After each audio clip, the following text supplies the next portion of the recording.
la respuesta, que es una pregunta muy buena y nosotros lo vemos muchísimo en el supermercado. Uno llega, entonces, leche deslactosada, una. Otra, leche descremada, dos. Otra, leche deslactosada y descremada, tres. Entonces vamos a empezar a hablar de cada una. La lactosa es todo lo que termine en osa, son azúcares, son carbohidratos. Lactosa, glucosa, sacarosa, fructuosa, son azúcares. Entonces, hay personas que son intolerantes a la lactosa. ¿Por qué son intolerantes a la lactosa? Porque no tienen una enzima. La enzima se llama la lactasa. La lactasa que hace descomponer ese azúcar y poderlo metabolizar. Pero hay personas que no tienen esa enzima y ¿qué empieza a pasar? Esa lactosa se empieza a descomponer por efecto de las bacterias que tenemos en el intestino, que son bacterias buenas, y usted se empieza a sentir entamborado, se llena de gases, le da diarrea, le da cólicos, y son personas que no tienen esa enzima. Entonces, ¿qué pasa? Hay leche que le hacen ese tratamiento, es un tratamiento enzimático previo que se llama un tratamiento con lactasa y por eso es que la deslactosan o queda deslactosada, ¿no? Entonces, esa leche no tiene lactosa, entonces no tiene el azúcar o los carbohidratos de los que hemos hablado hace dos clases dentro de los carbohidratos. Ahora vamos a hablar de los descremados, personas que sufren de colesterol, que tienen los triglicéridos altos, que tienen problemas coronarios. Esas personas les dice el médico, usted tiene que tomar leche descremada, porque si no toma leche descremada, toda esa crema de la leche, que es una grasa de origen animal y por lo tanto tiene colesterol, le empieza a tapar las arterias, sobre todo en personas que ya tienen problemas coronarios, que tienen niveles de colesterol altísimo, de triglicéridos. Obviamente les van a decir, usted puede tomar leche, pero tiene que ser leche descremada. Entonces usted ya en ese caso va al supermercado y compra leche descremada. Generalmente son rosaditas, ¿cierto? Y la deslactosada es azulita. Entonces, una cosa es que le quiten la lactosa y otra cosa es que le quiten la crema. Entonces, una leche descremada. En Colombia, la leche normal, la leche entera que nosotros llamamos, voy a decir entera y lo pongo entre comillas porque no es entera. La leche, cuando llega a las empresas que procesan leche, llámese Alpina, Alquería, la que sea, le quitan la crema y la dejan en el mínimo permitido a nivel nacional, que es 3%. Una leche descremada le bajan aún más el 3%. Una leche normal, recién ordeñada, dependiendo la vaca que la haya producido, puede tener entre el 4 y el 6% de crema.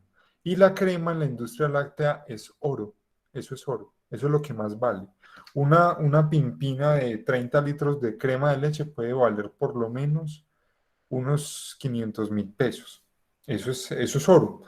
Pero entonces las empresas lo que hacen es quitarle parte de esa crema y la dejan en el mínimo, que es 3%. ¿Listo? 3%. Una leche descremada la bajan del 3%, la bajan al 0,2 o al 0,3. Entonces queda extremadamente bajita de crema.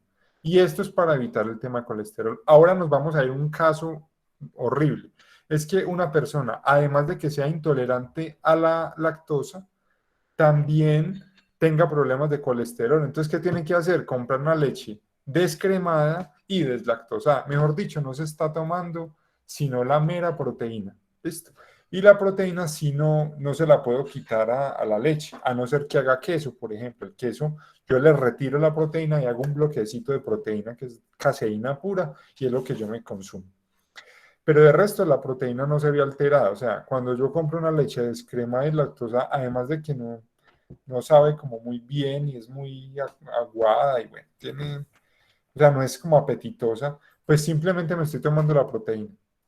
O sea, el aporte nutricional es extremadamente bajito. De pasar de aportar los tres grupos, los tres macronutrientes, como lo hemos visto en clase, termina solo aportando uno, que es la proteína.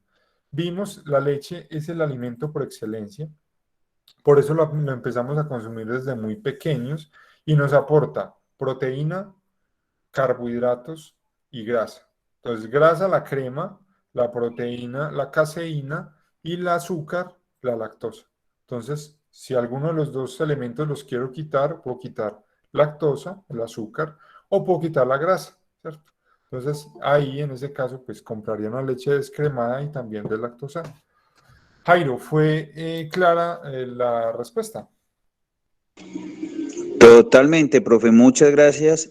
Y sí, no, totalmente, muchas gracias. Listo, Jairo, con mucho gusto. Bueno, si tiene alguna otra pregunta, adelante, la pueden formular de una vez. Si alguno no se conectó a clase, pues obviamente no pueden realizar preguntas cuando lo ven en diferido, pero pues también abrimos el espacio para ello.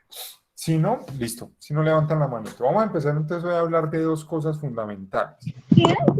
Hoy es una de las clases, bueno, dice el retoño casa del árbol levantó la mano. ¿Quién me habla? Profe Juan David, aquí hay, con una duda también de la clase pasada, Sí, con algunos señora. alimentos que Adelante. nosotros consumimos normalmente, como y que se dan mucho aquí en nuestro territorio. La guatila es un carbohidrato. ¿Qué parte qué nos ofrece la guatila? ¿Es carbohidrato, es proteína?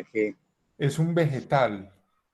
No nos aporta nada. La guatila, la verdad, lo confunden con papa, ¿no? Le dicen de hecho papa de pobre. Por aquí lo dicen. En mi tierra se llama sidra y no la consumimos tanto porque no, como que no gusta, pero aquí la usan para todo. Todo el mundo consume guatila, se hace sopa, le echa guatila, todo, la consumen muchísimo. En mi tierra no. Pero cuando ya investigué un poquitico más, la guatila es la misma sidra, es una verdura más que un carbohidrato. Entonces no hace ningún aporte, que es algo bueno, ¿cierto? Si yo, por ejemplo, estoy en una dieta de baja de peso, puedo preparar una guatilita bien adobadita, de pronto verduritas, y le pico guatila, yo creo que es papa, entonces me va a llenar más, pero realmente no está aportando ningún carbohidrato, o sea que es un alimento 1A. Lastimosamente no aporta sino fibra y agua y algunas vitaminas, pero de resto, en tema de macronutrientes como carbohidratos, proteína o grasa, nada. Listo, o sea, nutricionalmente es muy inocua. ¿Qué es lo bueno de la guatila? Que usted la puede poner saber a lo que quiera. Si le echo cebollita, queda sabiendo a cebolla. Si le echo y la hago con verduritas, queda sabiendo como a papa. Es muy fácil de manejar y es muy buena. Además que es muy barata, ¿cierto? Sin mencionar eso. Pero generalmente no me está aportando nada, listo, o sea, no me aporta ni carbohidratos. Yo divinamente me puedo comer un pedazo de guatila con arroz y no estoy repitiendo carbohidrato, listo, no lo estoy repitiendo.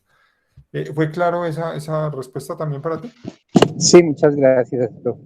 Listo, con mucho gusto. Bueno, listo, vamos entonces a comenzar. La clase de hoy es una de las más importantes que vamos a ver porque hoy comenzamos a entender cuál es el efecto de la temperatura dentro en los alimentos. O sea, uno no calienta los alimentos o los cocina de alegría. Calentémoslos porque sí, porque chévere. Nosotros hervimos o calentamos o cocinamos o asamos o fritamos porque además de ganar algunas propiedades organolépticas, o sea, al paladar, también eso nos lleva a nosotros a eliminar ciertos microorganismos. Eso es la segunda parte de esta clase. Vamos a hablar entonces de la primera. ¿Cuáles microorganismos? La segunda clase o la tercera tal vez habíamos hablado de los contaminantes, habíamos hablado de que habían contaminantes físicos, químicos y biológicos. Entonces los físicos, todo lo que yo veía, los pelos, una puntilla, un vidrio, lo que sea. Los físicos, los químicos, bueno, pesticidas, residuos de desinfectantes, a veces errores en el tratamiento como la acrilamida, como el bisfenol en los empaques. En fin, habíamos visto todo lo referente a contaminantes químicos y físicos. Y hoy vamos a empezar a hablar de los contaminantes biológicos. Siempre lo uno a esta clase porque en esta sesión, cuando empezamos a mirar el tratamiento térmico que se le da a los alimentos, empezamos a mirar que estos microorganismos de los que vamos a empezar a hablar hoy son susceptibles a la temperatura. Estos son susceptibles a la temperatura. Vamos entonces a empezar a hablar de esto. Yo ya les había mostrado el video, pero se lo recuerdo acá, ¿cierto? Dígame quién no conoce esta imagen que hay aquí abajo. ¿Quién me dice dónde es? ¿A qué se les parece? Aquí abajito donde está Transmilenio, profe. Transmilenio, usted cada vez que se monta en Transmilenio hay una persona distinta vendiéndole en el vagón. De hecho, a veces he visto hasta 3 personas en los vagones de 3 puestos, una en cada pedacito del vagón. Y esto va con el videito que los puse a ver en un momento. Ese tipo de prácticas a veces cuando venden, este señor está vendiendo papitas, pataconcitos que no sabemos cómo los fritó, cómo los empacó. Esto pues obviamente, vuelvo y lo repito, tiene un trasfondo social y económico y todo, pero eso tampoco nos da derecho a nosotros a pasarnos de la ley sanitaria, ¿cierto? Y de poner en riesgo la salud pública.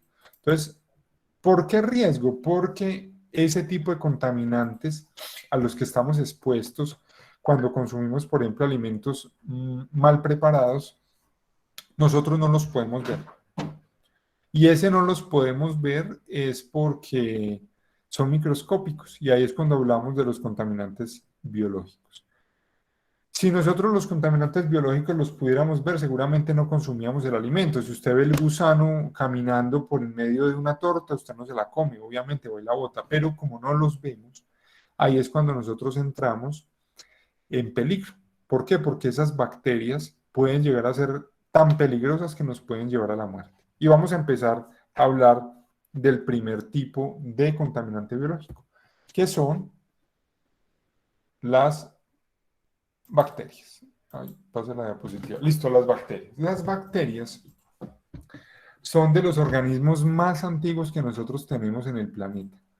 Se dice que el primer vestigio de la vida que nosotros conocemos fue por obra de las bacterias. Las bacterias empezaron a colonizar una atmósfera muy, muy fuerte y empezaron a cambiarla.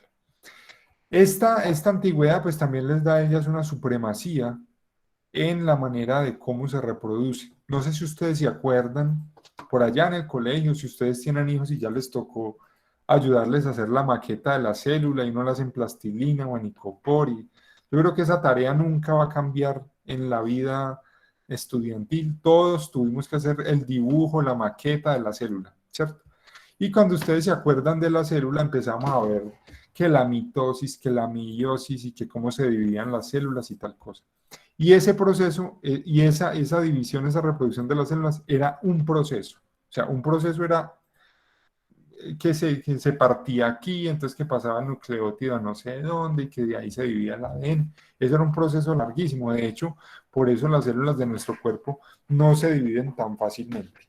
Pero las bacterias, al ser organismos procariotas, la célula normalmente como la conocemos, que tiene que el núcleo, que el ribosoma, que el aparato de Golgi, que la vacuola, que todo eso, las células eucariotas, que son las más avanzadas, evolucionadas en cierto sentido, tienen todo eso. Pero la célula procariota, que son todas las bacterias, tiene todo eso mismo, pero como en un sancocho ahí todo revuelto. Y eso les da una facilidad a la hora de reproducirse. Ya simplemente, si aquí hay una, ¡pum!, salieron 2. Y listo. ¿En cuánto tiempo? 3 segundos tal vez. Entonces, la gran dificultad que tienen las bacterias para nosotros es que se reproducen extremadamente rápido.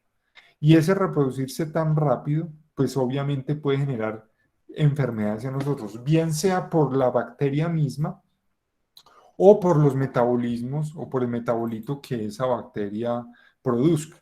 Un ejemplo, todas las bacterias tienen un metabolismo. ¿Qué es un metabolismo? Yo consumo algo y excreto algo. Eso es parte del metabolismo. Yo como, yo me alimento, pues orino y defeco. Eso es el metabolismo mío, sudo y todo eso. Eso hace parte del metabolismo. La bacteria también consume algo y también tiene algún tipo de desecho. En la mayoría de los casos, los desechos de las bacterias son desechos tóxicos. Y esos desechos tóxicos, pues, contaminan los alimentos. Ojo con lo que les voy a decir, no todas las bacterias son malas. No todas las bacterias son malas. Hay bacterias que son buenas y que, de hecho, son muy buenas.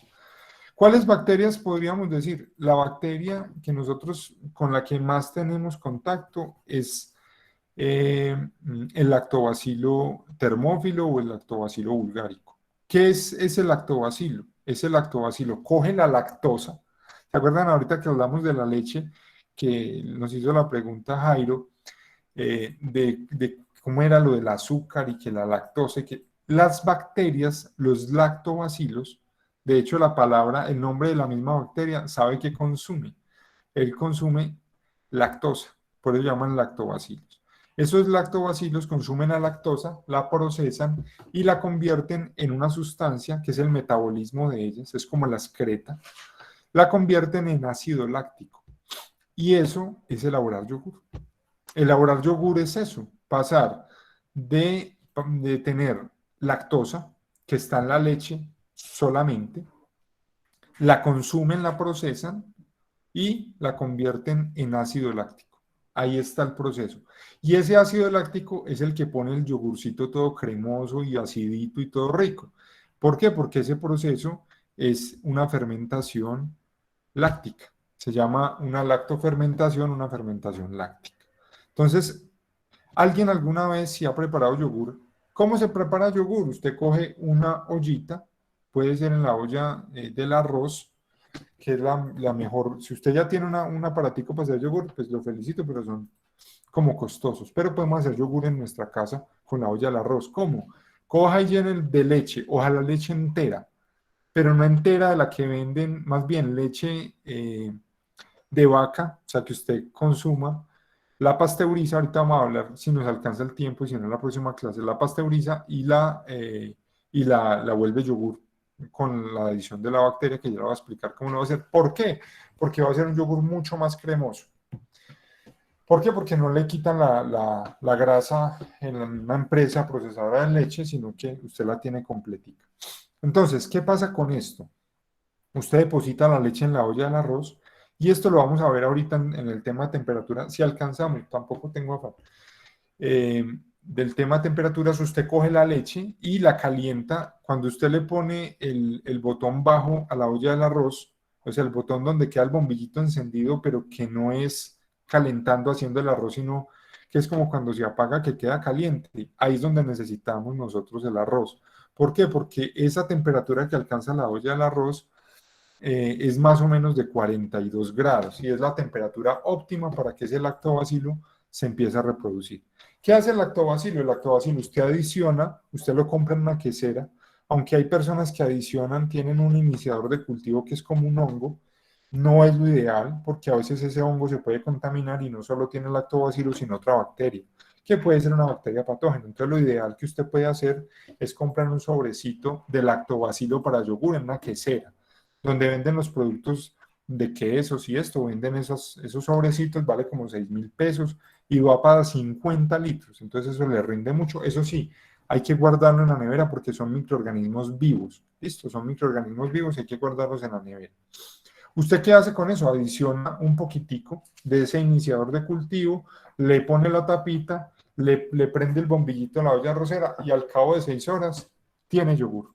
Así se elabora fácilmente. ¿Por qué? Porque la bacteria en esa buena temperatura, una temperatura óptima, se empieza a reproducir, coge toda la lactosa que encuentra en la leche y la consume y la procesa, volviéndola yogur, convirtiendo esa lactosa en ácido láctico.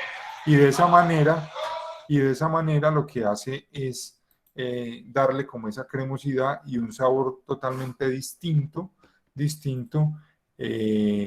a la leche que usted está consumiendo, convirtiéndola en yogur. De igual manera pasa con el kumis, también puede comprar un cultivo para kumis, que son de los procesos donde utilizamos bacterias buenas. ¿Dónde más hay bacterias buenas? En nuestra boca, nuestra saliva tiene bacterias y bacterias buenas porque ayudan a procesar los alimentos. Y las otras que tenemos son en nuestra piel y en nuestro estómago.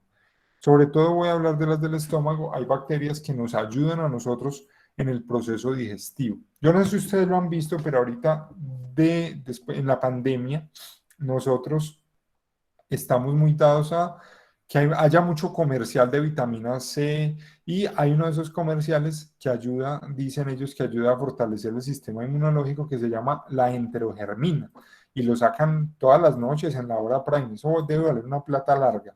Pero ese vial, es un vial, es como un liquidito que usted se toma, tiene una cantidad de bacterias que le vuelven a repoblar a usted el sistema digestivo. ¿Qué pasa? De pronto usted tuvo una gastroenteritis, se purgó, tomó antibiótico, ese antibiótico le puede llegar a matar esas bacterias que usted tiene en el estómago y usted después de un proceso de eso lo que debe hacer es volver a llenar ese estómago que usted tiene, ese intestino delgado y grueso, de bacterias nuevamente. ¿Cómo lo hace? Pues consumiendo esos viales, que efectivamente es cierto, pero también hay otra opción que es consumir probióticos. Los probióticos son bacterias que nosotros tenemos, pueden ser en cápsula, a veces encontramos cápsulas que tienen muchas bacterias, que eso ayuda a agilizar el sistema digestivo, que ayuda a ir al baño regularmente, si es a una persona que tiene problemas de estreñimiento, también le puede ayudar mucho el consumir ese tipo de bacterias. ¿Por qué? Porque esas bacterias ayudan al tránsito intestinal y ayudan a disolver aún más, a metabolizar los alimentos que tenemos. Entonces, en ese orden de ideas, pues también hay bacterias buenas, pero voy a hablar de las bacterias malas, que son las que tenemos que evitar al máximo. Una de las más comunes que nosotros encontramos y que seguramente ustedes alguna vez han escuchado, una es la Escherichia coli o la E. coli, que es muy común, y otra es la Salmonella, el Bacillus muchísimos, Clostridium. Bueno, hay muchas bacterias que nosotros conocemos, pero voy a hablar de dos principalmente o de tres que son las más peligrosas que nosotros podemos encontrar en alimentos. Una de ellas es la Escherichia coli. Los coliformes fecales, es un coliforme fecal, la E. coli, es un indicador de que el producto que usted está consumiendo tiene materia fecal. Entonces, si usted, por ejemplo, dentro de las pruebas de liberación de un producto, se elaboran pruebas para liberar un lote de yogures, de cualquier empresa, ¿no? De cualquier alimento. Una de las pruebas que nunca puede faltar es la de coliformes totales y coliformes fecales. Los coliformes fecales indican si hay ausencia o presencia de E. coli, por ejemplo, y si el alimento tiene contacto con materia fecal. ¿Cómo tuvo contacto con materia fecal? Hombre, la única opción, si el alimento tuvo un buen proceso térmico, es el manipulador de alimentos. Y pasa muchísimo. En una empresa de lácteos, de vegetales, de panadería, lo que sea, el jefe de calidad de la empresa llega y al azar coge a los manipuladores y les empieza a tomar pruebas en las uñas y en las manos, detectando trazas de materia fecal, de coliformes, para mirar si se lavaron bien las manos o no cuando van al baño. El retoño tiene la palabra. Profesor, buenas noches, te habla Buenas noches. Alejandra. Alejandra, Profe, adelante. ¿el E. coli es exclusivo de la materia fecal humana o también está en la materia fecal animal? Porque es en ese ejemplo que pones, yo me pregunto si, por ejemplo, pudiese haber algo de contaminación de materia fecal vacuna de la vaca y si es al Alejandra, no te escuché, se me fue la señal. ¿Me puedes repetir la última parte? Por favor. No, mi señal no es. ¿Me Alejandra. escuchaste? ¿Me escuchaste, profe? La última parte no. Hasta vacuno te escuché. Ah, pues me preguntaba si de pronto si hubiese algo de contaminación del estiércol de la vaca en la leche, si eso puede llegar al proceso de producción y puede ser lo que contamina con E. coli. Sí, Alejandra, sobre todo cuando consumimos productos lácteos crudos. Es uno de los peligros más grandes que hay. Mire, yo he trabajado en lecherías y uno ve que muchos productores, no estoy diciendo que todos, quiero hacer la salvedad, ¿no? Muchos productores de leche no tienen las buenas prácticas de ordeño que deberían tener. Esas BPO incluyen, pues obviamente, si hay contacto con materia fecal, un ejemplo, tú estás ordeñando y la vaca en ese momento hizo una deposición, la materia fecal puede llegar a caer en la cantina o en el balde donde estás ordeñando y puede haber una contaminación. Lo que a veces uno ve que pasa es que el señor coge, mete la mano, saca la materia fecal y la saca de la leche y sigue su camino común y corriente. después va y vende esa leche cruda, tú no la procesas, no le haces ningún tratamiento térmico y pues te vas a enfermar. Efectivamente, la E. coli no es solo humana, hay E. coli de todos los animales, generalmente mamíferos, pueden tener E. coli en su tracto digestivo. Es un indicador más que una bacteria mala, porque aunque todos tenemos E. coli, la E. coli mía a mí no me hace daño, digámoslo así, vive conmigo, me ayuda a ciertos procesos, pero a mí personalmente no me va a hacer daño mi propia E. coli, pero hay muchísimas cepas de E. coli y pueden enfermar a las personas. Es un indicador siempre de contaminación por materia fecal, porque es la única parte donde tú la puedes encontrar. Puede pasar, un ejemplo que ha pasado, en industrias donde procesan hortalizas, un ejemplo, no sé, mora, o frutas también, mora, o zanahorias, bueno, cualquier cosa, pueda llegar a haber contaminación por E. coli. ¿Por qué? Uno diría, pero no hay vacas, digamos, la persona se la vive en las manos. ¿Por qué hay E. coli? Porque muchas veces utilizan aguas de pozos sépticos para regar eh, los cultivos. Entonces, obviamente, al regar los cultivos con aguas de pozos sépticos, obviamente va a haber materia fecal, obviamente va a haber E. coli y los alimentos pues van a crecer ya en el cultivo, van a crecer contaminados. Entonces, en ese orden de ideas, también puede haber contaminación por E. coli por cualquier tipo de mamífero, un cerdo, por vacas, porque está presente ahí. Frente al consumo, vuelvo y repito, mucho cuidado con la leche cruda. Bueno, creo que hoy no vamos a alcanzar a verlo, pero en la próxima clase sí, cuando hablemos de la temperatura como tal, cuáles son las que se deben manejar, cómo hacemos o cómo manejamos la pasteurización para tratar de evitar o mitigar ese riesgo.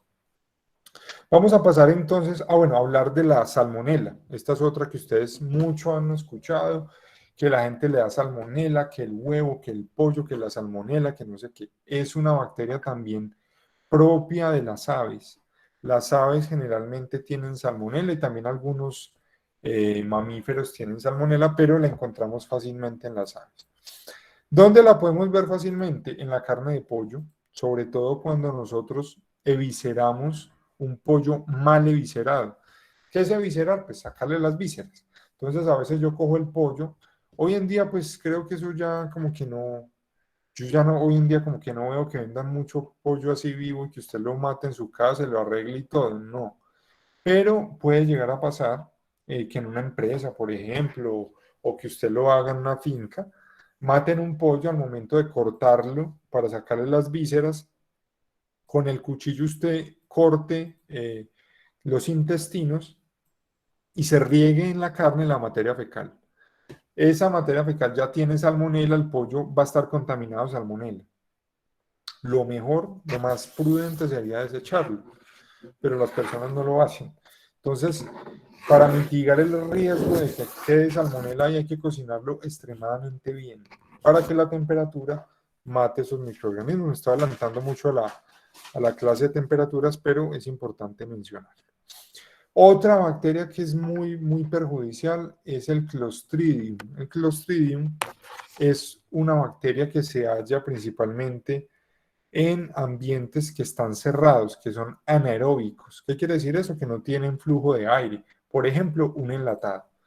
Los enlatados son muy peligrosos si están abollados, si están inflados aún más, pero si tienen alguna abolladura, esa abolladura al caer al piso puede haber entrado Clostridium y el Clostridium lo que hace es crecer dentro de la carne, porque le encanta la carne, es proteolítico, le encanta la proteína y empieza a generar un proceso, a desarrollarse, un proceso metabólico y cuando usted consume ese enlatado que está abollado, que está inflado, usted puede desarrollar una enfermedad que se llama el botulismo. Es tan peligrosa esa enfermedad que lo podemos llevar a la muerte. Es más, la E. coli, la salmonela, si usted es fuertecito de defensas y todo, le va a dar una diarrea por ahí de 4 o 5 días de esas que usted piensa que va a botar todo lo que tiene. pero puede que no lo mate. Pero si usted es una persona que de pronto tiene el sistema inmunológico débil, tiene comorbilidades, es un menor de edad de 5 años, 6 años, un niño, o una persona, un adulto mayor, eso lo puede llevar a la muerte. El botulismo, el Clostridium botulinum, aún más, ese sí no escatima de la edad que usted tenga, se lo lleva, o sea, es bastante peligroso. Con decirles que es primo hermano de la gangrena, ¿cierto? La gangrena también es un Clostridium y son muy, muy, muy fuertes, muy, muy horribles. Y también es una bacteria que se transmite por mala manipulación en los alimentos. Entre esas hay muchas, y yo no, pues hoy no me voy a detener a hablarles de todo el tema microbiológico, pero simplemente les cuento en término conclusivo que hay bacterias buenas y bacterias malas. Hay unas que nos generan muchos bienes y otras que nos pueden generar enfermedades e incluso la muerte. Mira, aquí les voy a pasar un videito, esto es a tiempo real. Este bacilo, es el bacilo. Yo lo vi por primera vez en mi laboratorio de microbiología general en la universidad y me pareció hermoso. Me parece la bacteria más bonita que hay, porque el color que ustedes están viendo acá, así lo ve usted por el microscopio, él parece que alumbrara y tiene un halo azul con un verde fosforescente. Es extremadamente hermoso. Se llama el bacilo de Koch, porque Koch fue el que lo descubrió, pero esta bacteria, quien la ve ahí tan bonita y todo, es la bacteria que produce la tuberculosis. Entonces, seguramente, pues no es la mejor de todas. En ese orden de ideas, les voy a mostrar cómo se reproduce en 3 segundos, cómo va cambiando de ser una a ser dos. Y generalmente, todas las bacterias se muestran así. ¿Por qué? Porque simplemente de una bacteria sale otra. ¿En cuánto? En 3 segundos. Hay unas que lo hacen más lento, otras más rápido, pero lo hacen en términos generales más rápido que cualquier otro microorganismo. Le voy a volver a mostrar.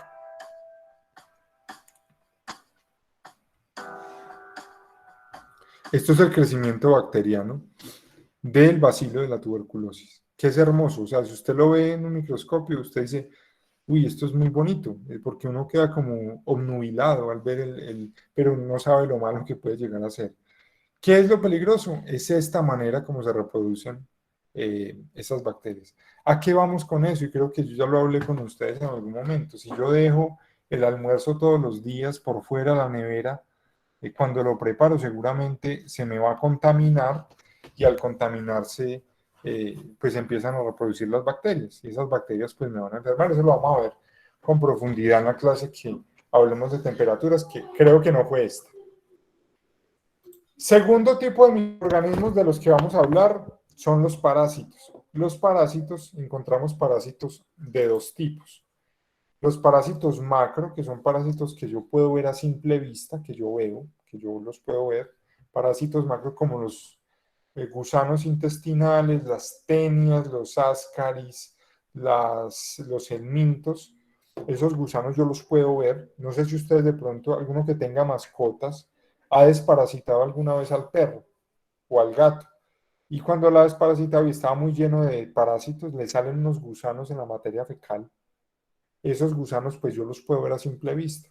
Pero la manera de cómo yo los veo, obviamente no, no me los comí como un gusano, ¿cierto? Yo me los comí a ellos como un huevito diminuto, supremamente chiquitico. Y ese huevito chiquitico se convirtió en un gusano que puede llegar a medir hasta 30 metros. ¿Listo? Una tenia, por ejemplo.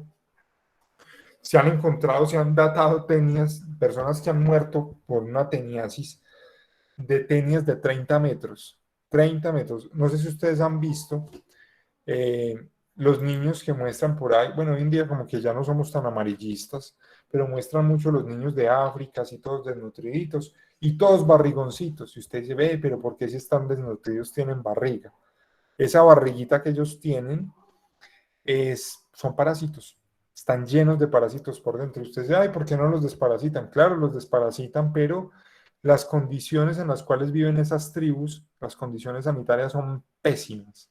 Pésimas son pésimas. Ellos comen en la tierra, comen con la mano, no se lavan las manos. Entonces, por más que usted quiera, con campañas de alimentos, darles buena alimentación. Quien se consume todos los nutrientes es ese gusano. No sé si ustedes han escuchado que hay personas que comen mucho y no engordan y que le dicen que está alimentando la tenia, porque comen y todos los nutrientes no van para su cuerpo, sino que van para alimentar un parásito. Y eso puede llegar a pasar. Entonces, la recomendación si ustedes son manipuladores de alimentos es purgarse siquiera una vez al año. Eso tiene que ser...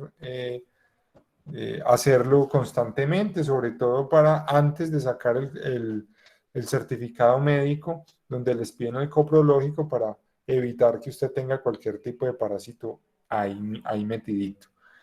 Hay también otros parásitos que son parásitos micro. Los parásitos micro, el más común es la Yardia o la amiba. Ambos son microscópicos también, muy parecidos a las bacterias, también en su forma de reproducción. Atacan más rápido. Voy a poner un ejemplo. Para ambos, tanto para los parásitos como para las bacterias, no, perdón, para los parásitos micro como para los parásitos macro, o sea, para los grandes y los pequeños, ambos están siempre cuando hay contacto con la tierra, porque esos parásitos viven ahí, o con la tierra o con el agua, uno de los dos. Si yo consumo un parásito macro, un huevito de un gusano porque me comí una ensalada que estaba mal lavada y tenía huevos de Ascaris, por ejemplo, lo consumí.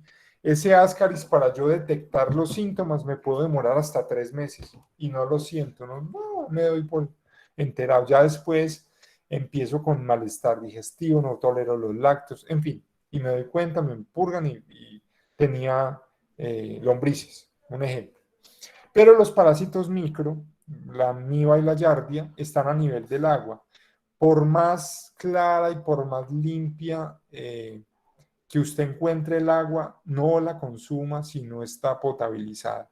No lo vayan a hacer. Mire, ustedes no saben. Yo una vez fui a viajar y fui a un glaciar. Y caía, pues, ahí el glaciar se formaba. Y la gente, no, yo tomé agua del glaciar, que esa es el agua más pura que hay, esa es la más bonita y la más pura. Y yo llené mi botellita con el agua que caía del glaciar, que se descongelaba. Me tomé esa agua y ustedes no se imaginan la enfermada que me pegué. Horrible, casi me muero. Me dio yardiasis. Y uno decía, ¿pero de dónde? Simplemente agua maltratada, agua que no estaba tratada, por más blanca, por más limpia que la vean, no la vayan a consumir. Genera algún tipo de enfermedad, de dificultad. Esa se manifiesta de una manera casi inmediata. A las 3 o 4 horas usted ya está enfermo, con vómito, con diarrea, con dolor de estómago, porque esa yardia se reproduce igual de rápido que lo hacen las bacterias. Tiene un mecanismo de reproducción bastante similar. Son protozoos, ¿no? No son la misma, digamos, la misma familia, por decirlo, la misma especie, pero se reproducen de una manera también muy rápida. Simplemente tienen que encontrar como el ambiente propicio, y uno de esos ambientes es su estómago. Entonces usted se puede consumir un agua o un jugo. Esto lo veo mucho cuando toman jugos con agua que no es tratada. La gente se enferma, le da diarrea, es una diarrea generalmente con espuma, en algunos casos puede llegar a ser con sangre, porque algunos de estos parásitos les gusta la sangre. Entonces empiezan a pegarse de la pared intestinal y la diarrea pues va a salir sanguinolenta. Siguiente tipo de contaminante biológico, los hongos. Los hongos se dividen en dos, en mohos y en levaduras, como lo están viendo ahí. Los mohos, como lo ven acá, son, bueno, le voy a mostrar este pancito que hay acá, ¿no? Yo creo que todos lo hemos visto, ¿no? Un pan mohoso, que parece el arco iris, tiene rosadito, blanco, amarillo y verde, supremamente bonito, pero ese pelito que ustedes están viendo, si usted lo pudiera ampliar con un microscopio, vería algo así como lo que estoy mostrando en esta diapositiva. Esas esporas son los pelitos y las esporas es la parte reproductiva que tiene el hongo, ¿sí? La parte reproductiva que tiene el hongo. Por dentro tiene lo voy a poner entre paréntesis, raíces, como para que usted me logre comprender. No son raíces ni se denominan raíces, se denominan hifas reproductivas. Las hifas reproductivas son las que le dan como esa fijación y también el metabolismo al hongo. ¿Qué es lo peligroso de estos hongos? Que estos hongos, cuando empiezan a hacer su metabolismo, recuerden que las bacterias también generan metabolismo, ¿no? Convierten, por ejemplo, la lactosa en ácido láctico. Y el ácido láctico, pues para el caso de nosotros, no es malo, pero algunas bacterias generan otros compuestos tóxicos. Los hongos en el metabolismo generan algo que se llaman micotoxinas. Micotoxinas, esas micotoxinas pueden llegar a ser extremadamente malas, pésimas, horribles, o sea, son muy malas. ¿Y dónde las vemos? Sobre todo en alimentos cereales, o sea, pan, arroz, maíz, granos, ciertos cereales, que han sido expuestos o que tienen hongos y que incluso así los consumimos.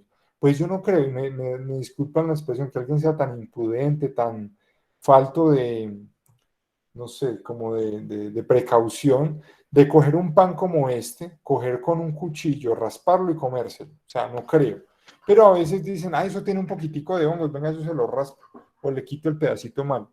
Eso no lo pueden hacer, por favor. ¿Por qué? Porque las micotoxinas se adentran en el producto alimenticio, generan las micotoxinas y al generar esas micotoxinas los vamos a consumir. Lastimosamente esas micotoxinas pueden llegar a alterar el ADN y producir cáncer. O sea, supremamente malas. Para el maíz y los productos del maíz como la arepa, tenemos una micotoxina que es especializada, que se llama la aflatoxina, que viene del Aspergillus flavus, y se llama aflatoxina. Es completamente peor que las anteriores. Hay estudios, sobre todo aquí en Colombia, de esa aflatoxina en alimentos y se llevan controles periódicos por parte del INVIMA para tratar de prevenirla. Tampoco, que es que la arepa le dieron honguitos, que está peludita, no se la vayan a consumir porque eso nos puede llevar incluso a desarrollar cáncer. Es muy tóxico esas micotoxinas. Y por otro lado tenemos la levadura. Las levaduras generalmente pues no son tan malas como los mohos, pero también generan algún tipo de, ¿cómo se lo digo yo? De metabolismo, ¿cierto?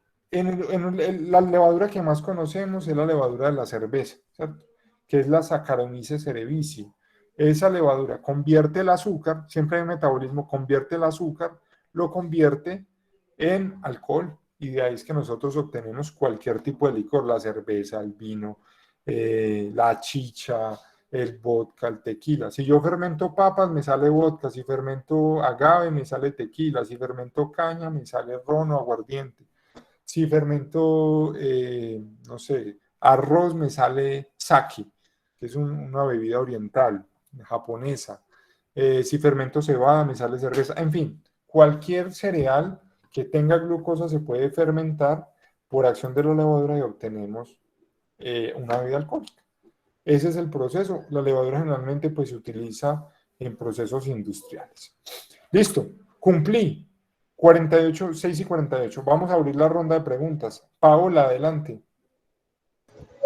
Gracias, buenas noches. ¿Hay alguna forma de alentizar, no sé cómo se diga, de volver más lento el proceso de que salga el hongo en los alimentos? Claro que sí. Súper buena pregunta, Paola. Los mohos requieren obligatoriamente un proceso aeróbico. ¿Qué es el proceso aeróbico? Para que usted me logre entender, mejor dicho, los hongos tienen que respirar, punto final. Entonces, cuando tú tienes un alimento que está en contacto con el aire, le dan hongos mucho más fácil que un alimento que no tiene contacto con el aire. Y la industria de alimentos que se inventó, hombre, el empaque al vacío.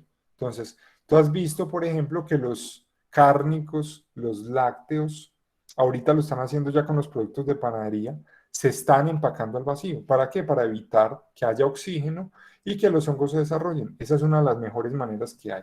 Pero como tal, voy a poner un ejemplo. Yo trabajé en una empresa que elaboraba productos de panadería. Teníamos, producíamos tortas para la venta pues normal por cumpleaños y hacíamos también contratos con el ICBF, hacíamos contratos con el PAE, bueno, con alimentación escolar. Entonces, las tortas que tenemos que hacer pues tenían que tener las cualidades, porque si tú elaboras una torta y a los 3 días no te la comes, le da mohos obligatoriamente. ¿Por qué?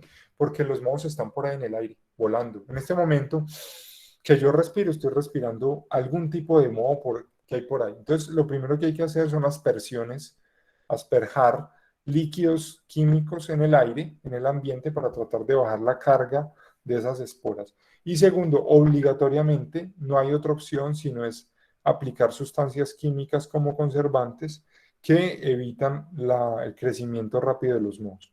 Pero también está la temperatura, también está el empaque al vacío, eso lo vamos a profundizar la próxima clase, pero sí hay opciones para evitar que los hongos crezcan.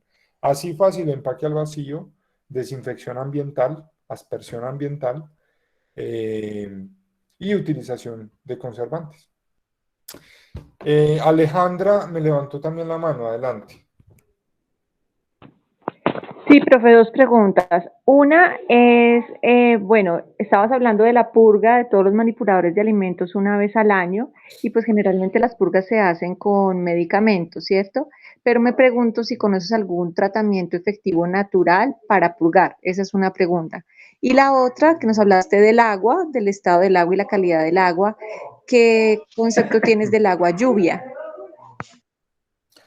Bueno, para la primera pregunta que me haces, purgas naturales, mire, yo aquí no voy a debatir y no voy a debatir con mi abuela, porque yo me he agarrado con esto con mi abuela. A mí me purgaban pequeñito con una cosa que se llamaba quenopodio. Yo no me acuerdo si alguien se lo ha tomado alguna vez. Eso lo manda uno para el baño como 3 días y uno cree que se va a morir. Y ella decía, ay, mijo, ahí sí quedó bien purgado, botó todo. Pero muchas veces estos productos naturales lo que hacen simplemente eh, son, digamos, laxantes que hacen que usted le dé diarrea, no más. Entonces usted cree que le dio diarrea y que pues, con eso botó todo. Pero ¿cómo les parece que hay muchos parásitos que son parásitos flagelados y tienen como unos ganchos? Y esos ganchos que hacen se fijan de la pared del intestino.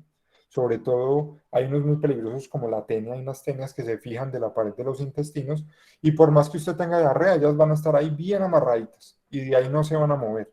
En cambio, los productos pues naturales no, los productos de medicina tradicional, como el albendazol, tinidazol, metronidazol, bla, bla, bla, cualquiera de estos, lo que hacen es destruir, eso es un veneno de hecho, es un veneno, lo que hace es matar el animalito, el parásito, para que pues no lo tengas. Generalmente eso no da diarrea, no da nada.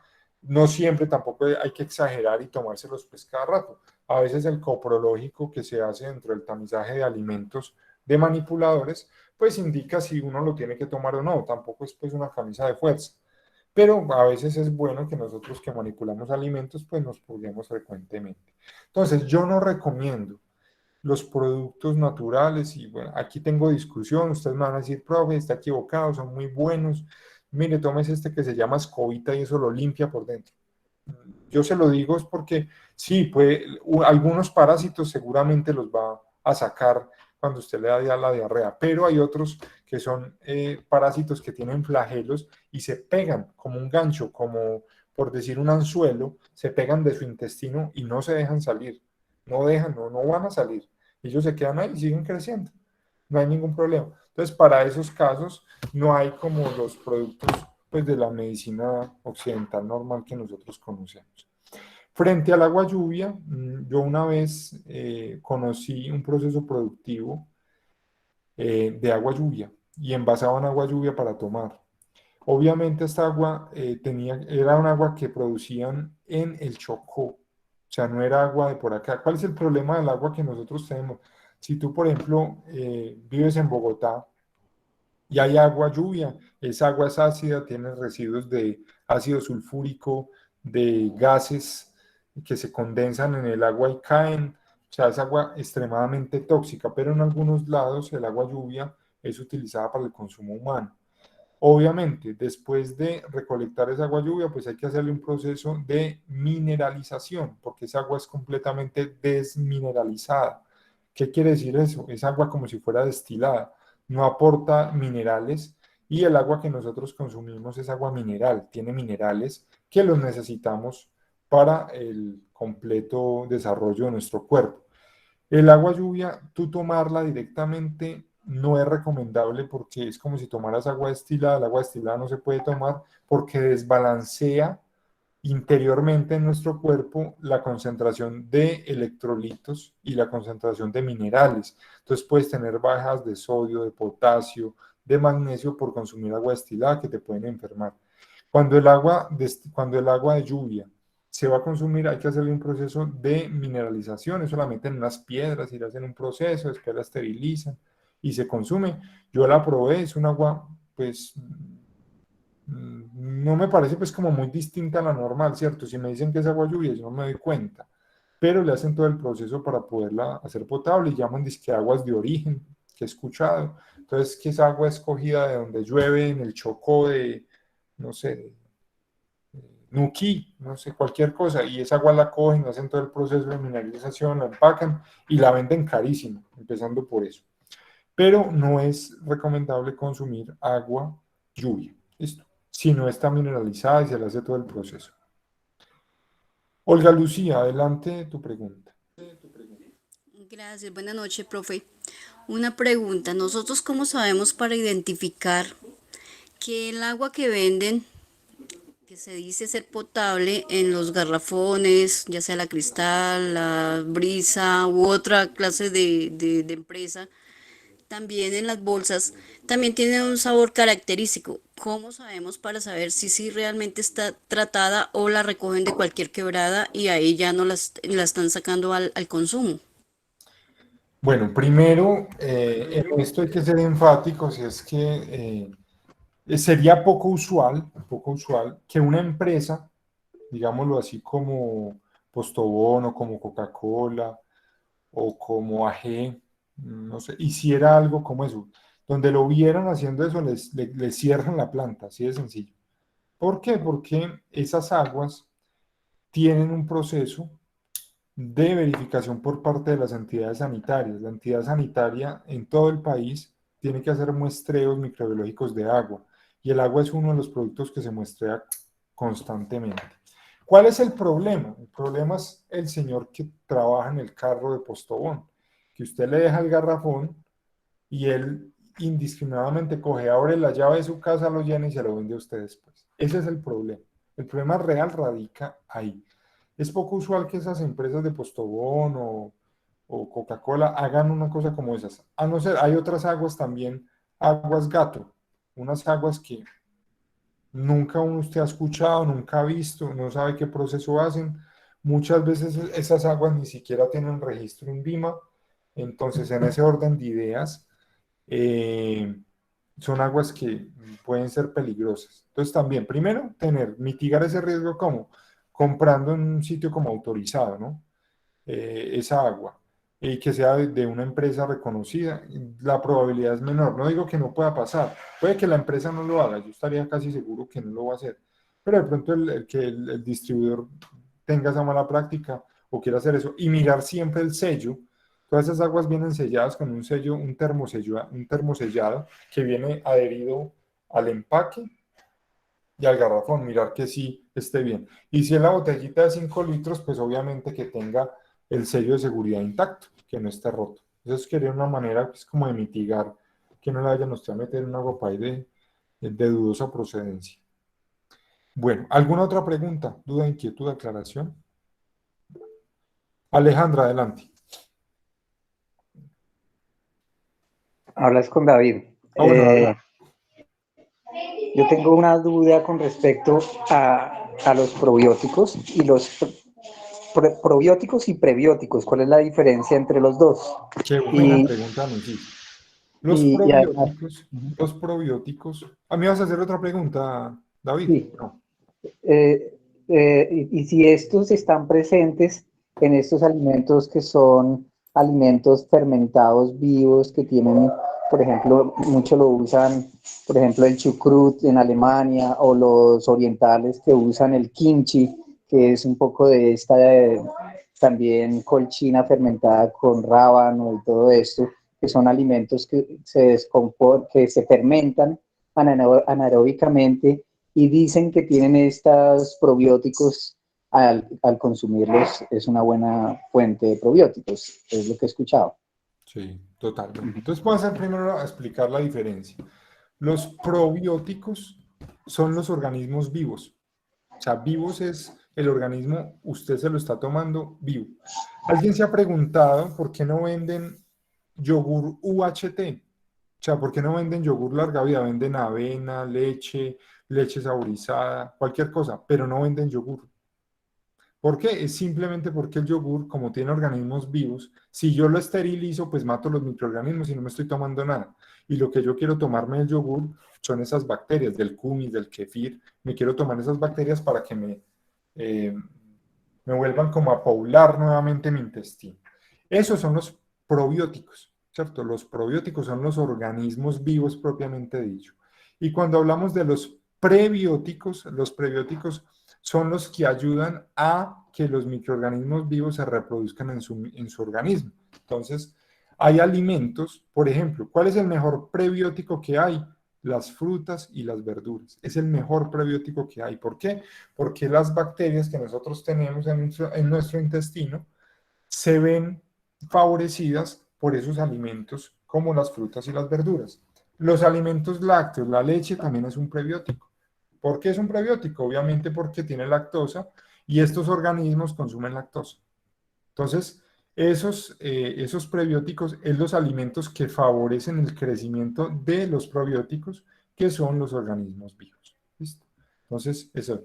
Frente a los alimentos fermentados, lo que pasa es que en Colombia nosotros no estamos acostumbrados a otro tipo de alimentos fermentados. De hecho, ahorita hay un tema con el kombucha. El kombucha es un fermentado de té que se tiene. No es muy común. O sea, yo he probado el chucrut creo que 2 veces. Una vez hasta lo intenté hacer y no me quedó muy bueno. No les gustó a quien se los di a comer. Pero esos alimentos fermentados obviamente también tienen probióticos que son buenos para que empiecen a desarrollar esos cambios metabólicos y digestivos en nuestro organismo. Entonces, buenísimos también. Aquí pues lastimosamente pues no estamos como muy acostumbrados en la dieta a consumir esos alimentos fermentados, pero obviamente son igual de benéficos que el yogur y que el kumis o que el kefir. ¿Alguna otra duda, aclaración, pregunta? Bueno, entonces en ese orden de ideas, mis queridos aprendices, nos vemos el día viernes a las 6 de la tarde. En este orden de ideas nos quedan 2 clases, el viernes y el lunes. El lunes ya acabamos, entonces los invito a que se vayan poniendo al día con las evidencias. Vea, esas evidencias más fáciles para dónde, o sea, regaladas, eso es una bobada completa. Entonces, porfa, váyanse poniendo al día para que no se queden sin la certificación y nos vemos el día viernes 6 de la tarde. Mañana les subo el video y les subo la evidencia. Una feliz noche para todos y que estén muy bien. Chao, profe. Gracias, Gracias, profe. Buenas noches. Profe, que tenga buena noche. Hasta luego, profe. Que pase buena Que noche. descanse, profe. Gracias, buenas noches. Las evidencias, sí, estoy con la evidencia. Digo, esta evidencia. Buena noche, que descansen. Buenas Que noches. tenga buena noche y que descanse. Buenas noches, profe, linda noche.